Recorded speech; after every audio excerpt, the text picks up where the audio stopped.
Hello students. तो चलिए आज एक नया चैप्टर स्टार्ट करते हैं। चैप्टर नंबर 11 कंस्ट्रक्शन का चैप्टर है। छोटा सा चैप्टर है और सिंपल चैप्टर है, तो आप लोग मेरे साथ साथ इस क्वेश्चन को करेंगे। ज्योमेट्रिकल फिगर्स बनानी है आपको, और आप अपने साथ ज्योमेट्री का सारा सामान अपने साथ रखेंगे। कंपास, स्केल, पेंसिल, डी, इन सब चीज़ों को आप अपने पास रखेंगे। तो हम स्टार्ट करते हैं कंस्ट्रक्शन का चैप्टर। कंस्ट्रक्शन 11.1। कंस्ट्रक्शन 11.1 में बोला गया है to divide a line segment in a given ratio, यानी कि एक लाइन सेगमेंट गिवन होगी और उसको आपने गिवन रेशियो में डिवाइड करना है। तो कंस्ट्रक्शन 11.1,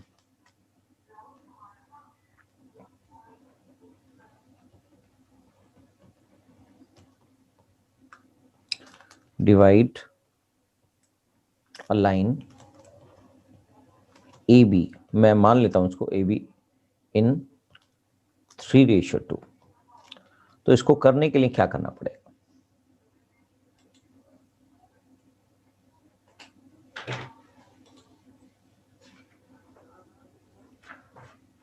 इसको हम पेज के फॉर्मेट में ले आते हैं। लाइनिंग वाला ऑप्शन जो आएगा, तो एक पेज के फॉर्मेट में आपको दिखा देते हैं। तो चलिए स्टार्ट करते हैं कि आपको सबसे पहले शेप खींचनी है क्या? Draw a line A B. बहुत धीरे धीरे कराऊंगा, आप आराम से समझेंगे तो ये समझ में आएगा। Draw a line A B.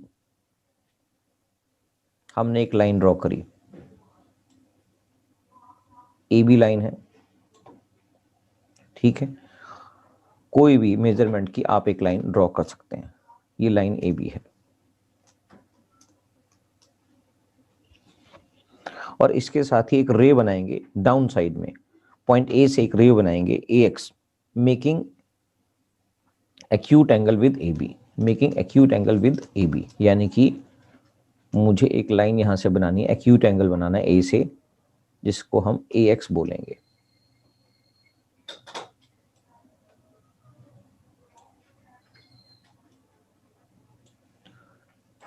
ये ए एक्स लाइन है, करेक्ट।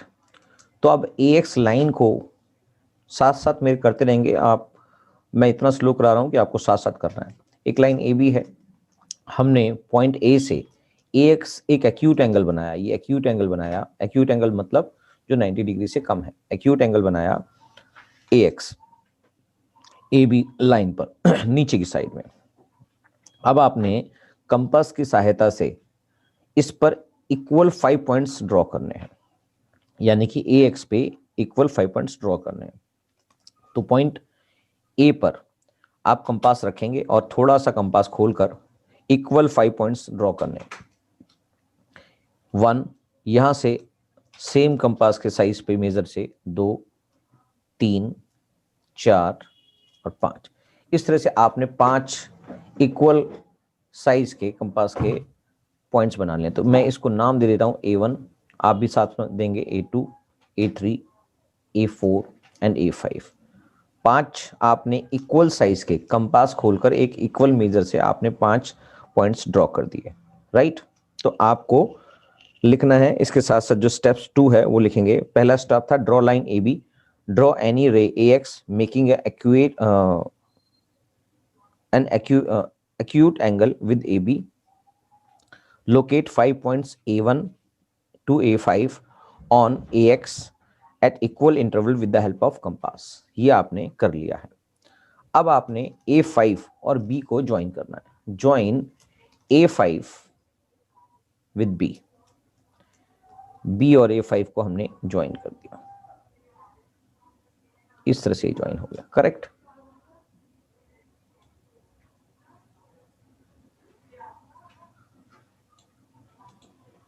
B और A5 को ज्वाइन कर दिया।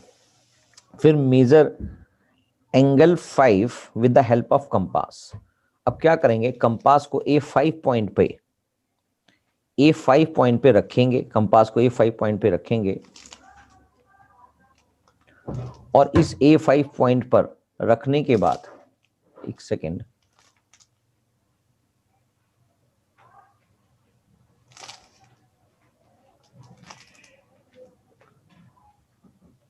A5 पॉइंट पे कंपास को यहां पर रखेंगे और यहां पर रखने के बाद आप एक आर्क लगाएंगे। ठीक है, एक आर्क लगाएंगे, चाहे कितनी भी बड़ी आर्क हो, आप एक कोई भी मेजरमेंट से एक आर्क लगा दो, चाहे इतनी बड़ी आर्क आपको लगानी है, इतनी बड़ी आर्क लगा दो। तो एक आर्क आपने लगा दी। अब इसको मेजर करने के लिए क्या करेंगे, तो मैंने अभी बोला measure angle 5 with the help of compass with the same measure draw an arc on point A3। यानी कि आप यहां पर रखकर इस पॉइंट पर, इस पॉइंट को आप कोई नाम देना चाहें तो दे सकते हैं, मगर रिक्वायरमेंट नहीं है। A5 पर एक आर्क लगाएंगे, एक आर्क लगाकर जो आपके AX लाइन पर पॉइंट था उससे रखकर इस पॉइंट पर भी एक आर्क लगाएंगे। तो ये एक मेजरमेंट हो गया एंगल A5 का। एंगल A5 का एक मेजरमेंट आ गया जो आपने यहां पर पॉइंट रखकर इसको यहां पर एक आर्क लगाई है।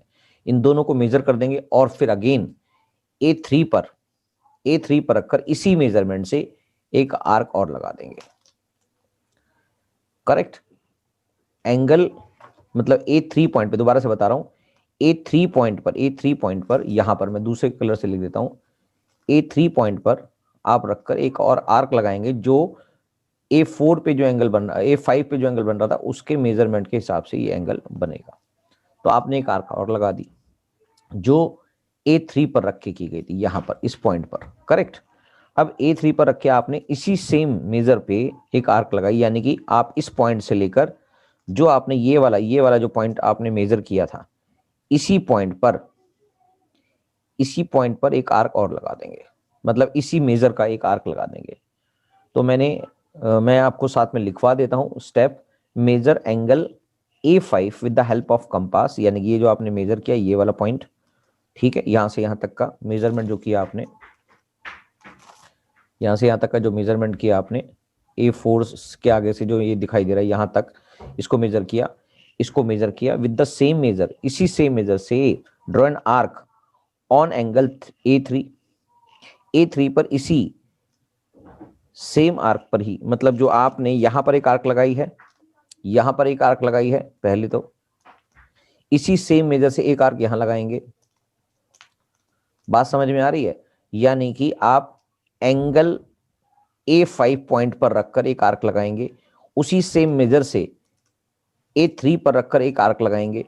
अब A4 पे पॉइंटर रखकर इसको मेजर करेंगे इस पॉइंट तक, राइट। इस पॉइंट पर ये जो मेजरमेंट है, आप A3 से जो आर्क बनाई थी उसको यहां से पकड़कर यहां पर एक आर्क और लगा देंगे। क्या बात समझ में आ गई? यहां पर एक और आर्क लगा देंगे।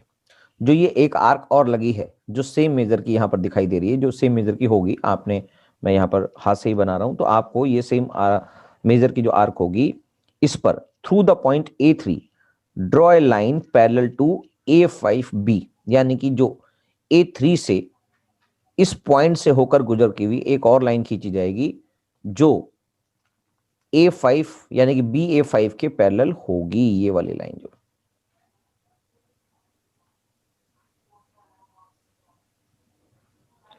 क्या बात समझ में आ गई? तो मैंने मान के चला हूं कि ये आर्क ऐसी होगी, यहां पर लगी होगी। क्या बात क्लियर है? तो ये जो आर्क होगी, ये सारी बातें समझ में आ चुकी होंगी।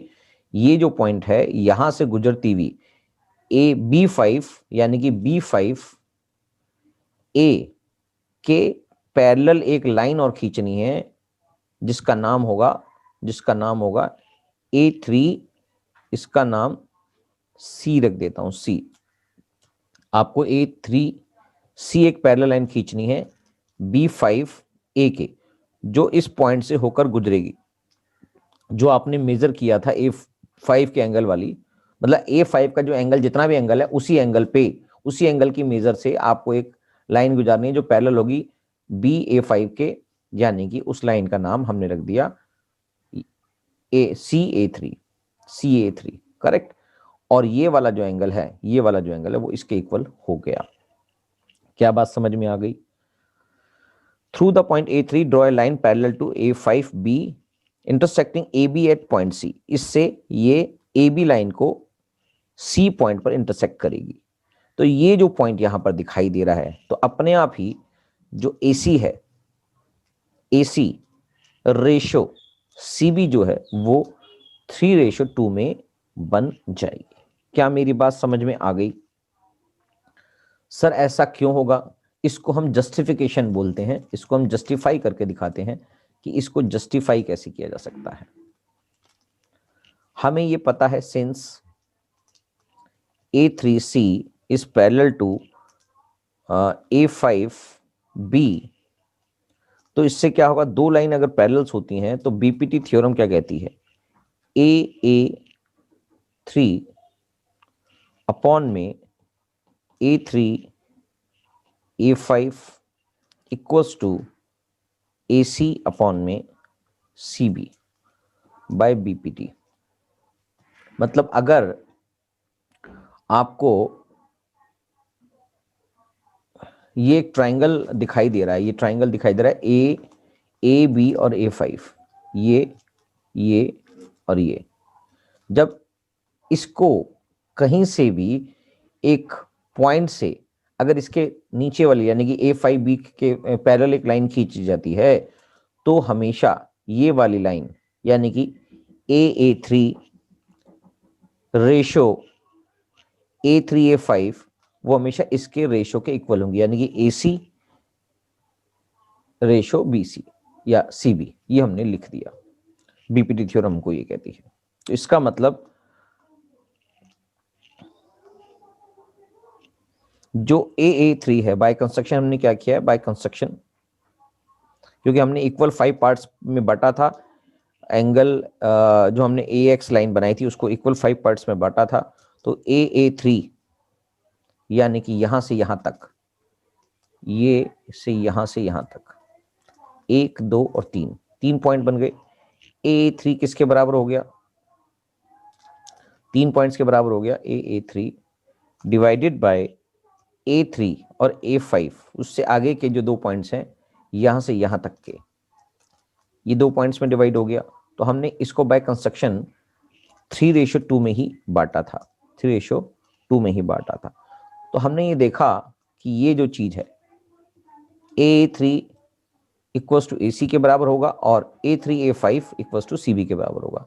तो इसका मतलब ये किसके बराबर हो गया, so AC ratio CB equals to 3:2, that is 3:2। यही हमको प्रूव करना था। क्या बात समझ में आ गई? तो सो C डिवाइड्स लाइन AB इन 3:2। वेरी इंपॉर्टेंट पॉइंट है। अगर एक लाइन को डिवाइड करना हो तो छोटी सी बातें हैं, मगर इसको थोड़ा सा लंबा करके इसलिए समझाया गया जिससे आपको बहुत अच्छे से क्लियर हो जाए, और आपने मेरे साथ साथ ये काम किया होगा तभी आपको क्लियर होगा। क्या बात समझ में आ गई? तो चलिए अब हम एक और चीज करते हैं जिससे आपको और क्लियरिटी आएगी। हम इसके दूसरा ऑल्टरनेटिव है, उस ऑल्टरनेटिव को हम नहीं कर रहे हैं क्योंकि मैं मान के चल रहा हूं यही ऑल्टरनेटिव ठीक है, इससे ही ज्यादा आसानी से आपको कुछ भी करने के लिए आराम हो जाएगा। तो मैं इसी पॉइंट को लेके चल रहा हूं, यानी कि इसी मेथड को लेके चलेंगे हम आगे, दूसरा अल्टरनेटिव को नहीं कर रहे हैं, इसी मेथड से आप कर लेंगे। तो एग्जांपल नंबर 1 करके देखते हैं। तो चलिए अब एग्जांपल नंबर 1 करने से पहले कंस्ट्रक्शन 11.2 को पढ़ लेते हैं। Construction 11.2, to construct a triangle similar to a given triangle as per the given scale factor. अब आपको एक ट्राइंगल बनाना है जो गिवन ट्राइंगल के सिमिलर ट्राइंगल बनेगा। तो इसको हम डायरेक्ट ही एक एग्जांपल से कर लेते हैं। एक एग्जांपल क्वेश्चन में दे रखा है, example 1, construct a triangle similar to a given triangle ABC with its sides equal to 3/4 of the corresponding sides of the triangle ABC, scale of factor 3/4। इसका मतलब समझना जरूरी है कि जो ट्राइंगल बनेगा उसकी सारी कॉरस्पॉन्डिंग साइड्स जो हैं वो ओरिजिनल ट्राइंगल के 3/4 के बराबर होंगी। यानी कि जो ओरिजिनल ट्राइंगल बनेगा, जो दूसरा ट्राइंगल बनेगा वो ओरिजिनल ट्राइंगल का 3/4 पार्ट ही होगा। यानी कि जो नया ट्राइंगल है वो ओरिजिनल ट्राइंगल से छोटा बनेगा। क्या बात समझ में आ गई?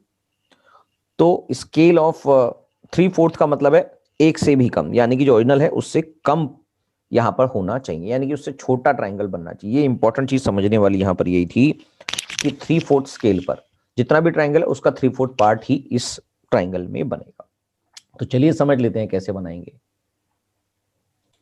तो चलिए एग्जाम्पल नंबर 1 कर लेते हैं, जिसमें एक ट्राइंगल बनाना आपने सीखना है जो सिमिलर ट्राइंगल होगा आपके पास गिवन ट्राइंगल के। अगेन आप मेरे साथ साथ बनाएंगे। ड्रॉ ट्राइंगल एबीसी, कोई भी एक ट्राइंगल आप बना लेते हैं। एक ट्राइंगल हम बना लेते हैं एबीसी ट्राइंगल।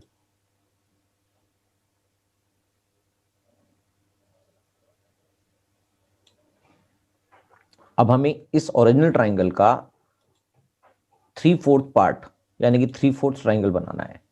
ठीक है, ये हमारी कंस्ट्रक्शन एज पर बुक जो है 11.2 भी हो जाएगी, और इसको हम एग्जाम्पल 1 के थ्रू कंप्लीट करने जा रहे हैं। तो ये सबसे इंपॉर्टेंट चीज है कि आपको अपने ओरिजिनल ट्राइंगल का 3/4 ट्राइंगल बनाना है। तो आपने सबसे पहले एक ट्राइंगल ड्रॉ कर लिया, ट्राइंगल एबीसी।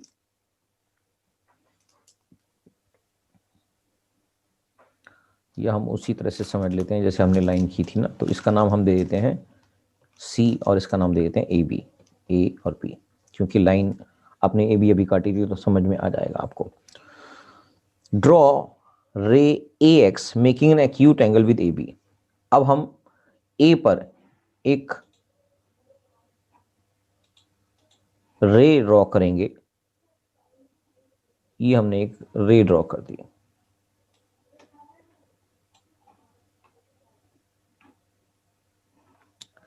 एक्यूट बनानी है यानी कि 90 डिग्री से कम बनानी है।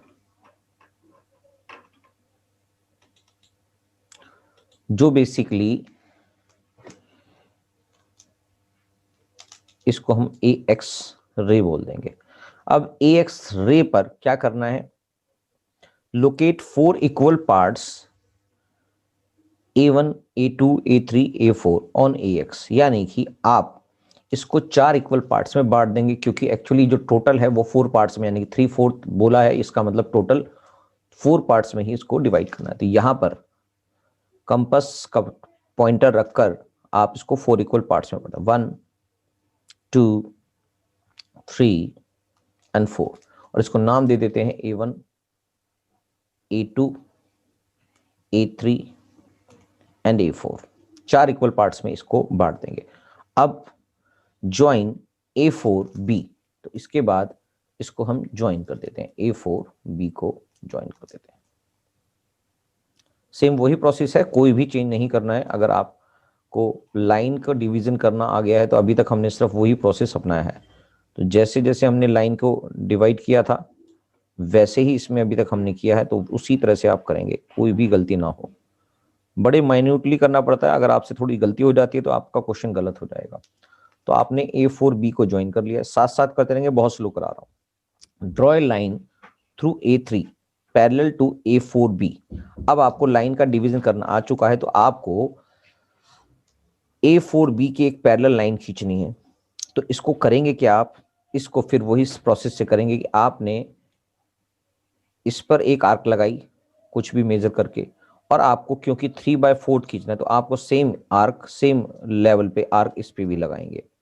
तो आपने फिर इसको यहां पर A3 पर रख के इसको मेजर करेंगे यहां तक, और इसको मेजर करके आप इस मेजरमेंट से ही एक आर्क और यहां लगाएंगे। जो ये आर्क है इसी से ये एंगल इक्वल बन जाएगा। A4 पे जो एंगल बन रहा है वही मेजरमेंट A3 पर भी दिखाई देगा। तो आपने इसको आर्क लगाई। जो अभी तक हमने किया था लाइन का डिवीजन, सेम अभी पर हम उसी पे ही काम कर रहे हैं, तो आप उसको ध्यान में रखते हुए करेंगे। तो इसके एक पैरेलल लाइन होनी चाहिए, नहीं तो वो क्वेश्चन ही गलत हो जाएगा। तो ये जो आर्क हमने काटी है ये एक्चुअली आर्क इधर से कटी है। क्या बात समझ में आ गई इसके मेजरमेंट के हिसाब से। तो आपने A3B', इसका नाम देते हैं B', A3B' लाइन पैरेलल खींच दी, यानी कि इससे क्या बना, A3B' is parallel to A4B।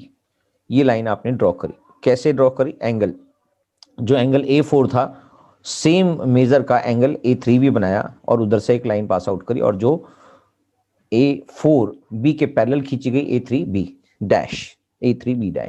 तो A3B' के जो लाइन है वो पैरेलल होगी A4B के। अब ये लाइन का डिवीजन हो चुका है, यानी कि ये जो हिस्सा है ये 3 हो गया, और ये 1 हो गया। जो टोटल पार्ट था वो 3/4, यानी कि ये 3/4 पार्ट है और ये 1/4 पार्ट है। क्या बात समझ में आ गई? यहां से बी डैश 1/4 पार्ट है और ए बी डैश 3/4 पार्ट है। क्या बात समझ में आ गई? तो मैं इसको रेशो में लिखना चाहूं तो 3:1 में ये दिखाई दे रही है। जितना भी इसका पोर्शन होगा, जितना भी मेजरमेंट होगा, इसका 3:1 यहां पर नजर आना चाहिए। ये बात समझ में आ गई? यानी कि आपने ए लाइन को 3:1 में डिवाइड कर दिया, यानी कि क्या हुआ, A B dash ratio B dash B equals to 3:1। क्या ये बात समझ में आ गई? क्योंकि हमें 3/4 पार्ट ही बनाना है, तो 3/4 पार्ट, ये जो लाइन ए बी है वो ए बी डैश जो है वो ए बी की 3/4 पार्ट हो चुकी है। ये बात यहां पर समझा चुका हूं। क्या बात समझ में आ गई? अब आपको क्या करना है, draw a line through B dash parallel to B. अब आपको एक लाइन पैरेलल खींचनी है बी डैश से, जो बीसी लाइन के पैरेलल होगी। तो इसको पैरेलल खींचने के लिए क्या करेंगे आप, बी पर फिर अगेन आप एक आर्क लगाएंगे, बी से एक आर्क लगाएंगे और उतना ही आर्क, सेम मेजर का आर्क बी डैश से लगाएंगे जैसा आपने नीचे किया था। अब जो बी से आपने जो आर्क लगाई थी, बी से जो आपने एक आर्क लगाई थी ये वाली, इसको मेजर करेंगे, यानी कि बी डैश पे नहीं, ये बी डैश से पहले का पॉइंट है। मैं दूसरे पॉइंट से लिख देता हूं, इसको दूसरे कलर से लिख देता हूं। बेसिकली आप क्या कर रहे हैं, बी पर रखकर, बी पर पॉइंटर रखकर एक आर्क लगा रहे हैं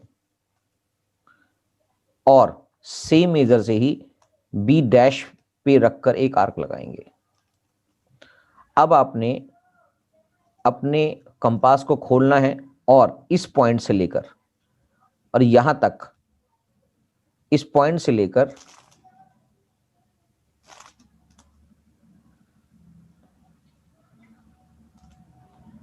बी से पहले, यानी कि जो आर्क लगाई है आपने बी से जो आर्क लगाई है, इसको मेजर करेंगे बी डैश नहीं है, बी डैश में यहां पर थोड़ा सा चेंज कर देता हूं इसका नाम, एक्चुअली कंफ्यूजन ना हो जाए। बी डैश ये वाला पॉइंट है। तो ये जो आर्क आपने यहां लगाई है, इस आर्क का जो मेजरमेंट आपने किया, ये उतने ही मेजर का आप इस पॉइंट से, जो आपने बी डैश से आर्क लगाई थी, उसका मेजरमेंट यहां पर कर लेंगे सेम मेजर से ही, और बी डैश से ही उस पॉइंट को, बी डैश से ही एक लाइन बीसी के पैरेलल खींचेंगे, यानी कि B dash C dash parallel खींचेंगे बीसी के।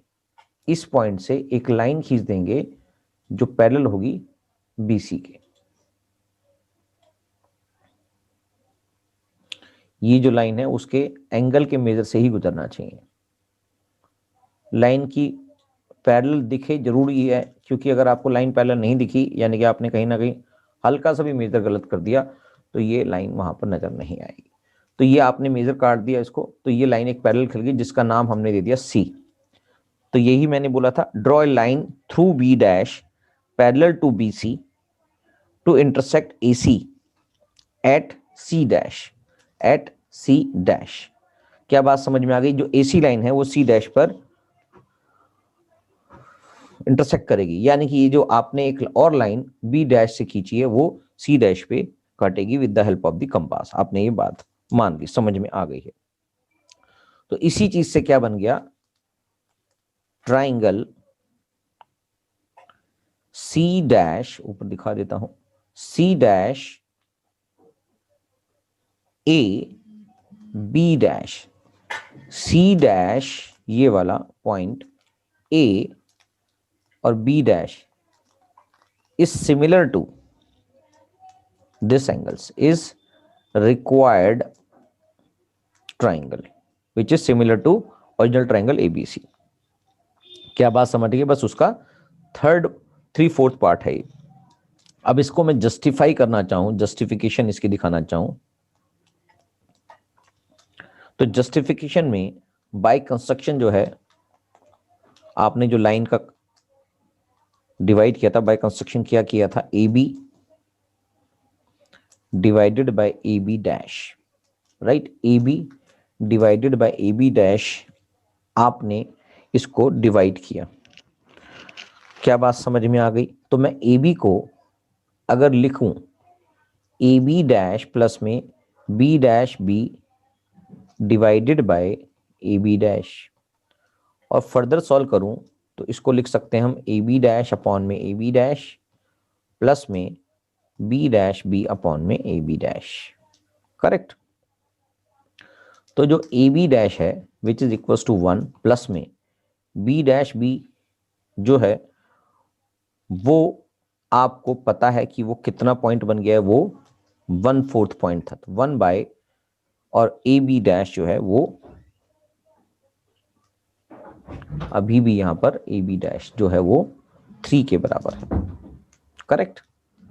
यानी कि बी डैश बी को हमने पता है कि 1 पॉइंट बन गया था, 3:1 में आया था जब वो, तो ये आपके पास 1/3 बन गया। तो इसका मतलब इसको सॉल्व करेंगे तो 3 + 1 दैट इज 4/3 बन गया। यानी कि किसके बराबर, ये क्या चीज दिखाई दे रही है, ये दिखाई दे रही है ए बी अपॉन में ए बी डैश 4/3। अगर हम इसको इनवर्स कर दें, सो ए बी अपॉन में A B dash equals to 4/3, that is it's means what, इसको रिवर्स कर देते हैं, ए बी अपॉन में ए बी डैश अपॉन में ए बी इक्वल्स टू 3/4। यही हमको क्या जस्टिफाई करना था, ये हमने लाइन को जस्टिफाई किया है कि वो 3/4 पार्ट होगा। ए बी डैश जो है वो उसका 3/4 पार्ट है टोटल लाइन ए बी का। तो ये जस्टिफिकेशन हो तो चुका है, मगर आपको ट्राइंगल के बारे में सिमिलरिटी प्रूव करनी थी कि हमने जो ट्राइंगल बनाया क्या वो सिमिलर है। तो इसलिए here B dash C dash is parallel, ये तो हमें कंस्ट्रक्शन के थ्रू हमने बनाया ही है, is parallel to B C by construction.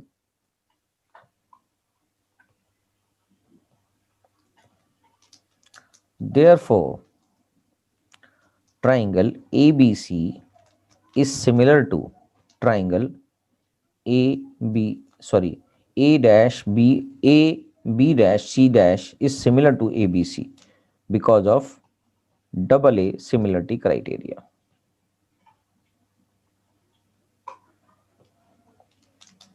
कैसे पता लगा? एंगल C डैश किसके बराबर है? एंगल C के, और ये देखो angle C dash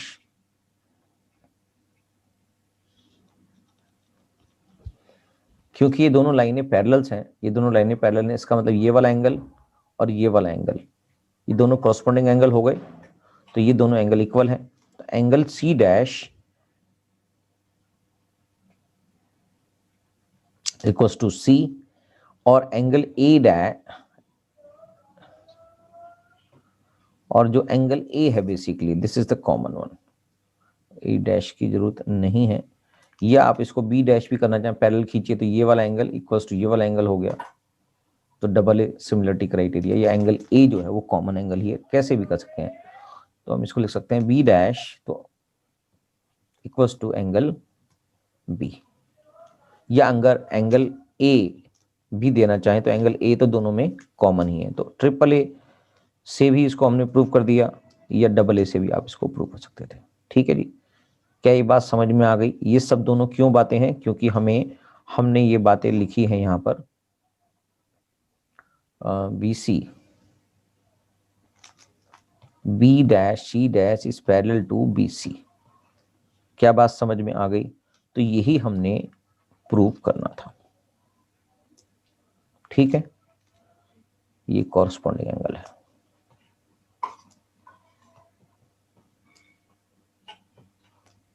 corresponding angles, correct.